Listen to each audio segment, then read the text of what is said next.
Hello, everyone. This is Tom Fox back for another episode, and I'm absolutely thrilled to have one of my favorite people for the podcast, Laura Tolchin. Laura, first of all, welcome, and thank you so much for joining me for this episode. Thank you, Tom. Thrilled to be here. Laura, could you tell us a little bit about your background? Yeah, sure. So I am a risk and ESG consultant with nearly a decade's worth of experience working with financial institutions and large corporates. I help my clients manage risk of all types with a particular passion for ESG, where I really think minimizing risk today also means optimizing opportunity. I have my master's in political science and my MBA as well. So you were one of the first people I became aware of who had been in ESG for some period of time. You're not a latecomer to the party. You've been advocating this for quite some time. So I wanted to maybe start by asking you, why now in 2021 and 2022 do you think ESG has gained so much steam? Yeah, sure. I mean, it's a very relevant question today. Look, ESG really, as a concept in the corporate world, really started as an investor's push, right? Where investors, whether they be sort of impact investors who were really looking solely through the lens of the environmental and social impact of fund allocation, or larger investors, to even retail investors today, really were wondering, how can I make sure that the way I'm using my money has beneficial impact on the world around me. That gained steam very quickly as the market started to take notice that actually companies with good or perceived good ESG performance were actually outperforming their competitors financially as well. That aspect of ESG gained a lot of attention, especially in the past couple of years. And I think it really resonated with people and really sort of felt true during COVID, right? Because I think there is this sense of actual, good people performance, good environmental performance translated into an overall sense of business resiliency and business continuity, which proved very telling from a financial perspective, especially at the start of the pandemic where we saw a lot of disruption. But I think ESG has become much more than just an investment class at this point. I mean, the true definition of ESG remains sort of within that investor's lens, but I think from a day-to-day jargon perspective as well, it's kind of taken on a new meaning in the public sphere. This is particularly true because regulators are getting involved, right? So as companies started to portray themselves from an environmental, social, and governance perspective in a certain way to attract investment, regulators now have an ability to say, well, if that is not a true portrayal, you are on the line for defrauding investors, let's say.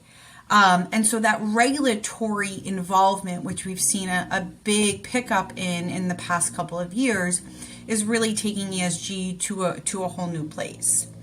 And then thirdly and lastly, I'd say, ESG gaining steam is really just that public opinion or consumer perception as well, right? I think what we see in the world today, and personally, my personal opinion is, a professional in 2022, is that a lot of people have gravitated toward ESG just as a sense of asserting some agency, over what a lot of people increasingly feel like is a sort of fractured social and capitalist system, right? And so feeling like they can get involved in ESG or help their company achieve ESG goals or, push for stronger ESG transparency is a way to sort of recognize the purpose and meaning that a lot of people are looking for in the corporate world today. And so I think that public opinion perspective, whether as an employee in a given infrastructure or, corporate environment, or as a consumer, is increasingly important and has really helped, really kind of in sort of non-tangible ways, but really helped elevate what ESG means today. So within ESG, and we've used that as if it's one thing, it is an E and an S and a G. And I was wondering if you might break those down and maybe start with, how do you think the regulators look at those three components? Do we have standards? Does the EU? What about SASB? Or what have you seen in terms of standards at this point? Yeah, so I mean, I think, the recognition that we need better standards or more singular standards out there globally has definitely taken hold. I think one of the biggest things that came out of the 2021 UN Climate Change Conference, or COP26, back in Glasgow in November, I believe, was the announcement of a new organization called the International Sustainability Standards Board, or ISSB, that's really attempting to develop a baseline globally of sustainability disclosures or reporting for financial markets. That's a huge step forward. It is a big deal. I would say the recognition today that things like that are very much needed to actually institutionalize a single set of truth when it comes to ESG is real.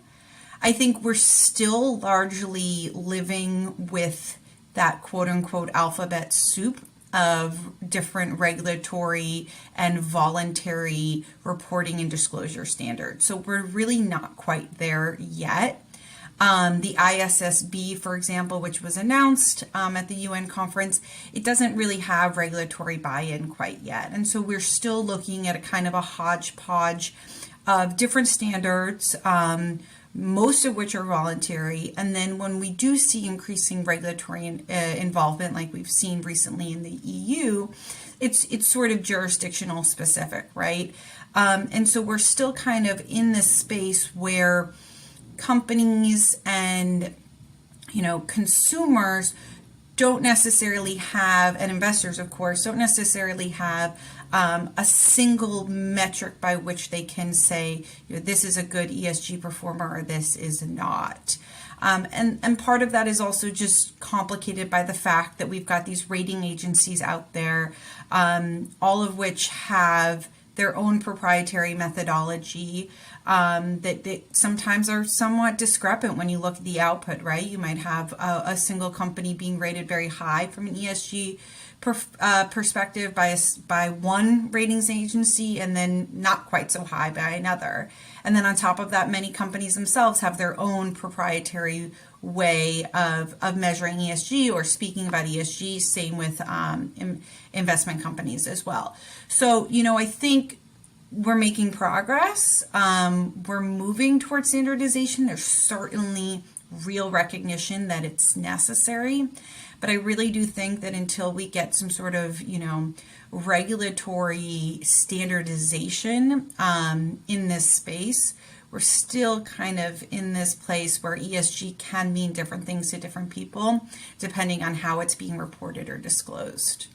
Laura, you had a statement that I wanted to read because it really struck me, and it came from a fella or someone named Pritzker Simmons.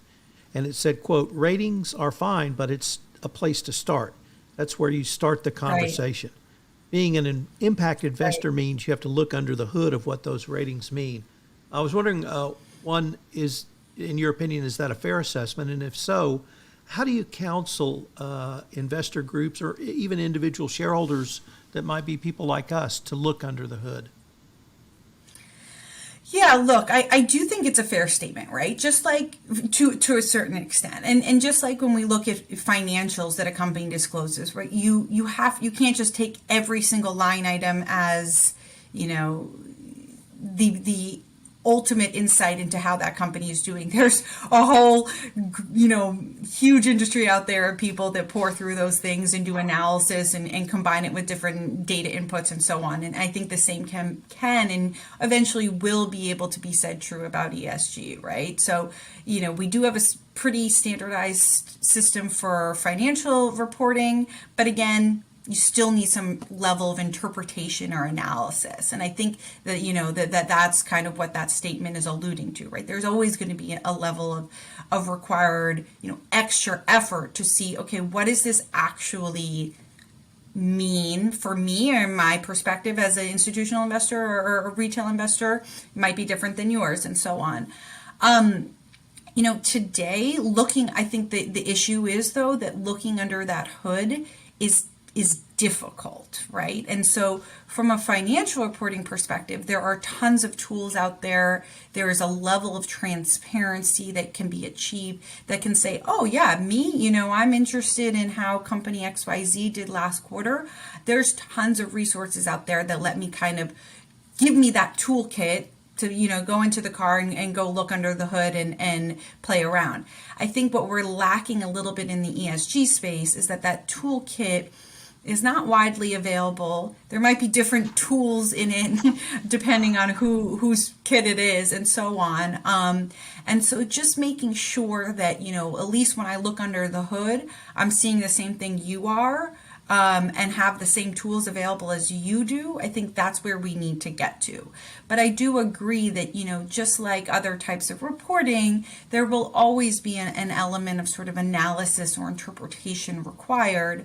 Because, that's what companies do. Companies normally, especially today in the ESG space, are looking to portray their performance in the most favorable light possible. Large generalization, but I think widely true. Well, I'd like to turn now from an external view of ESG to perhaps an internal view from the company perspective. And we've had the chance to visit on a couple of other podcasts about this topic. And one of the things I think we've seen, at least up until now, is a fragmentation of ESG within various departments across an organization, and which has led to obviously siloing, and then perhaps the bigger question of how do you manage ESG correctly. And I certainly advocate that the compliance function is well suited, or perhaps even the most well suited, to head an overall corporate ESG effort. So I was wondering what your thoughts might be on where you believe ESG should be placed within an organization, and if compliance is a or the function, why so?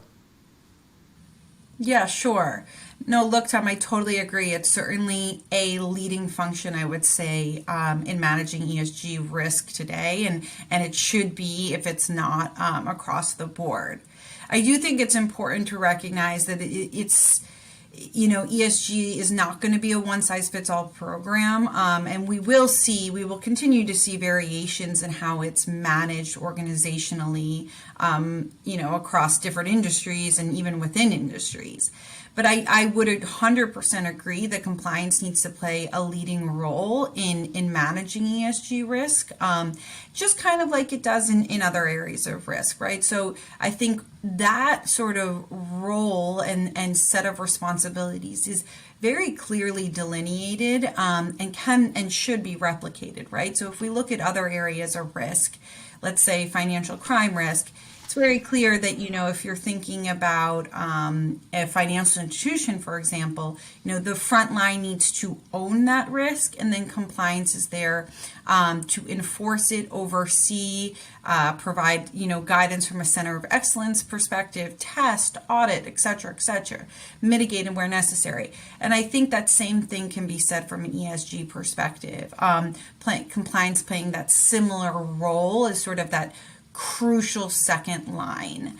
And I would think, compliance typically also has those required stakeholder relationships across a large organization that really give it the tools to sort of ensure that there is a proper ESG risk management across different areas, functions, lines, or whatever it may be.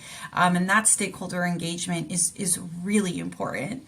And then lastly, I'd say, look, when we talk about ESG, we spend a lot of time talking about environmental impact and social impact. I think the G gets neglected a little bit because it's almost feels so obvious. or it's just, implicit in everything. But really what compliance is there to do is to make sure that G is a very robust G, sort of paving the way to good environmental, risk management and good social risk management. And so I think in upholding a strong governance framework, compliance is really laying a foundation for a good ESG program organizationally. Laura, the Business Roundtable a couple of years ago released a statement on the purpose of a corporation and tried to, and perhaps even did change the dialogue about really what's the purpose of a business. Previously, it was shareholder fulfillment, stock price, basically. Yep. And the Business Roundtable listed five stakeholders, shareholders, employees, third parties, customers, and localities, and there are perhaps others. But it really helped, I think, drive the discussion of there is a public component to certainly public corporations. And although many see ESG as a public relations function, there's a public component to corporations and people, customers, not just employees, but a wide variety of groups want to feel that people they're buying from, people they're doing business with are doing the right thing. How do you see kind of that component more amorphous, but also increasingly important in the age of robust social media as a part of an overall ESG strategy?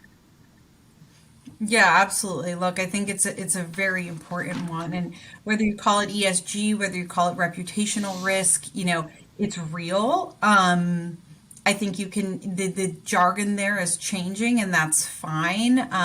That public perception of how a company acts is it's very much part and parcel of what ESG should be doing. ESG should not just be the public relations, spin on that. It should be the authentic and accurate portrayal of an organization's environmental and social impact, right? But I do think it's a motivating factor for a ton of organizations to make sure that they have their, ESG program in good shape.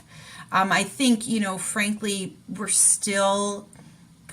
think we're still sort of in a transitional moment when it comes to that definition, that change in definition that the Business Roundtable put forward a couple of years ago. I think you've got people across the gamut and how they perceive that in the business world. Larry Fink's latest letter to shareholders this year was sort of about how, look, you can value ESG. Valuing ESG is not necessarily about being quote unquote woke. It's about being financially savvy, right? And so I still think there is that, inclination to make sure that ESG is not just about, saving the elephants, but it's also about saving your dollars as well. Personally, I don't think, there's any conflict between those two things, but I definitely understand that question of sort of whether it's about public relations or financial return, or simply, doing good for the sake of doing good, in my mind, often comes down to a duration question, right? When are we looking for those returns? Is it 1 year? Is it 2 years? Is it 3 years? The longer you go from a time span perspective, the more ESG becomes truly a financial incentive, right? Because environmental degradation or, social employee relations issues, they might not affect your next quarter's return, but long-term financially, they will absolutely have an impact on your business. So I do think that time element when it comes to, how we think about returns, quote unquote, is absolutely essential to thinking about ESG. Again, I think we're still sort of in this transition moment where there's a lot of skeptics out there who think that all of these proclamations by companies is just pure PR.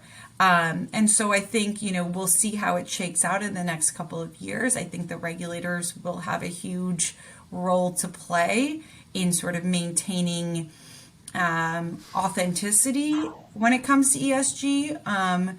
and ensuring that consumers and retail investors or public more generally can maintain their trust in the statements or declarations around ESG that companies are making.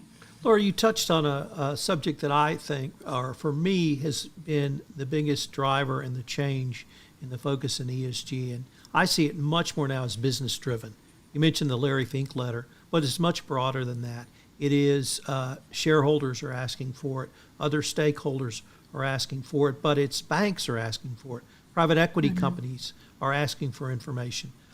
Even insurance companies are now evaluating corporate ESG programs. So I see a much more business-driven approach, and frankly, that's when compliance, the attitudes about compliance changed in the first decade of this year. It changed when the businesses started saying, yes, there's a law, yes, we have to follow that law, and we're going to do that, but when they just recognized it was better for them business-wise to have compliance as a part, that became the biggest change. So with that, I was wondering if we could maybe look down the road a little bit into perhaps 2025 or beyond. Where do you see companies or individuals either starting to think or really needing to think about ESG going forward? Yeah, look, it's a tough question. I think we've made so much. I'm hesitant to say progress, but so much has happened in the ESG space in the past few years that thinking about 2025 and beyond, can be a little daunting. I would hope that we have, real regulatory frameworks that are underpinning ESG performance and disclosures by that time, and that some of these kind of, potential points of cynicism or skepticism when it comes to ESG will be dissolved, really just given, strict regulatory or robust regulatory frameworks that are upholding them. So I certainly hope that that's an element of ESG at that point. Eventually, I would like to, think of myself as an optimist and hope that ESG, a decade from now is no longer even in our jargon so much, right? Because it's just part of the way that we do business, much in the same way that we've seen sort of other risks sort of ebb and flow in terms of, where they are owned or how they are thought of. And to your point, whether they're just considered, a tick the box exercise that you have to comply with, or really part of a business mandate that is good for the company, good for shareholders, good for employees, and so on.